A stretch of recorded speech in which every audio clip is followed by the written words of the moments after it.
नमस्कार मित्रों, पुनः स्वागत है आपके अपने YouTube चैनल एजुकेशन विथ दया सागर में।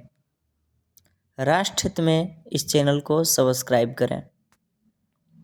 आज फिर से उपस्थित हैं कक्षा सप्तम के त्रयोदशः पाठः नीति नवनीतम।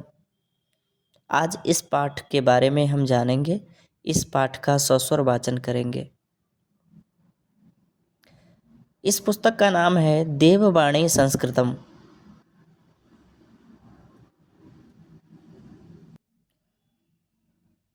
पुस्तकस्थातु या वेद्या परहस्तगतं धनं कार्यकाले समुत्पन्ने न स विद्या न तद्धनम्। सबसे पहले श्लोक के बारे में यदि हम सुने तो इसका भावार्थ निकल के आ रही है सामने। पुस्तकस्था तो या विद्या अर्थात पुस्तक में रखी विद्या, पर हस्तगतम धनम दूसरे के हाथ में गया हुआ धन, कार्यकाले समुत्पन्न समय पड़ने पर जब आपको इस चीज का आवश्यकता पड़ता है तो न स विद्या न तद्धनम अर्थात न वह विद्या है न वह धन है। श्लोक संख्या 2 पे आते हैं।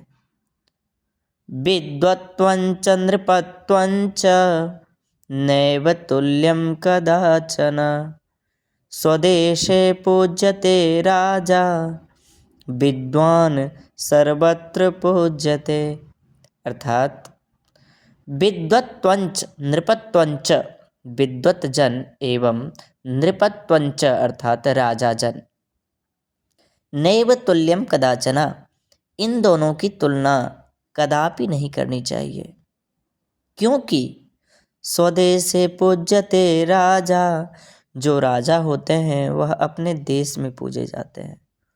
विद्वान सर्वत्र पूज्यते विद्वान जो हैं उनकी पूजा सभी जगह होती है। श्लोक संख्या 3 पे आते हैं।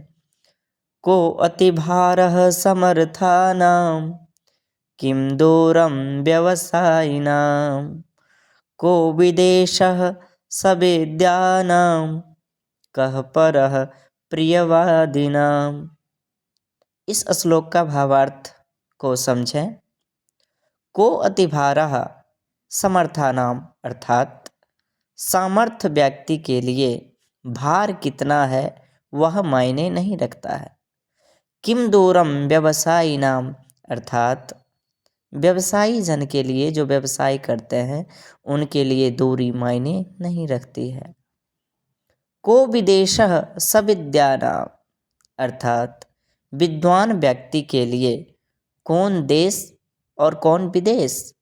जो विद्वान हैं सभी जगह रह लेंगे आराम से, सभी से बातचीत कर पाएंगे क्योंकि उनमें विद्वता है।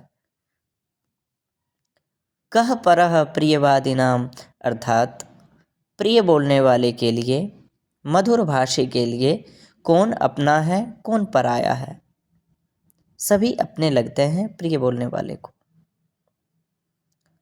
श्लोक संख्या 4 पे आते हैं।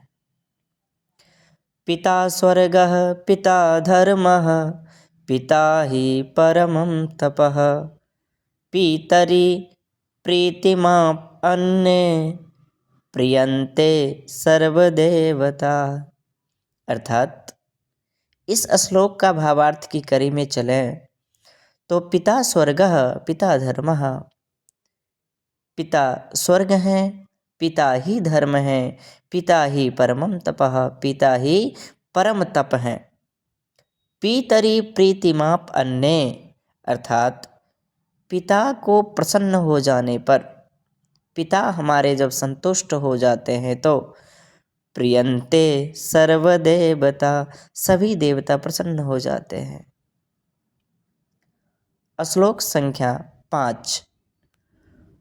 भूमेर्गरीयसी माता स्वर्गादुच्चतरः पिता जननी जन्मभूमिश्च स्वर्गात् अपि गरीयसी।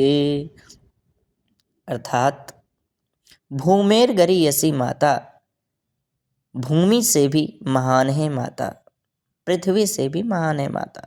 स्वर्गादुच्चरतः पिता, अर्थात स्वर्ग से भी बड़े हैं पिता। जननी जन्मभूमिश्च मातृ एवं, जन्म की भूमि मातृ एवं मातृभूमि, स्वर्गात अपि गरीयसी, अर्थात स्वर्ग से भी बढ़कर है। श्लोक की कड़ी में चलें तो सबसे अंतिम श्लोक में हम बात करते हैं परोक्षे कार्यहंतारम प्रत्यक्षे प्रियवादिनम वर्जयेत्तादृशं मित्रम विषकुंभम पयोमुखम।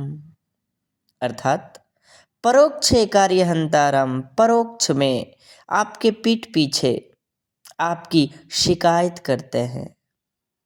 प्रत्यक्षे प्रियवादिनाम, अर्थात आपके सामने में, आपके समक्ष हमेशा मधुर बोलते हैं, वह आपकी प्रशंसा करते हैं, आपका बड़ाई करते हैं। वर्जयेत् तादृशम मित्रम, इस प्रकार के मित्रों को त्याग देना चाहिए। वर्जयेत्, छोड़ दीजिए। किस लिए?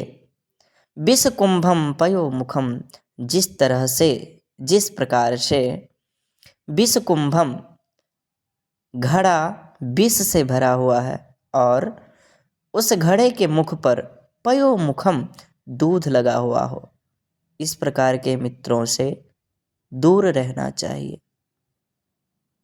मैं आशा करता हूँ कि इस पाठ को पढ़ के आपको इसका अर्थ एवं इसका स्वर समझ में आ गया होगा। अगर ये पाठ अच्छा लगे तो अपने 3 मित्रों को शेयर करें और अपना विचार कमेंट के माध्यम से बताएं। मैं रोज़ प्रतिदिन आपके लिए एक एक पाठ इसी चैनल पर अपलोड करता रहूँगा। धन्यवाद।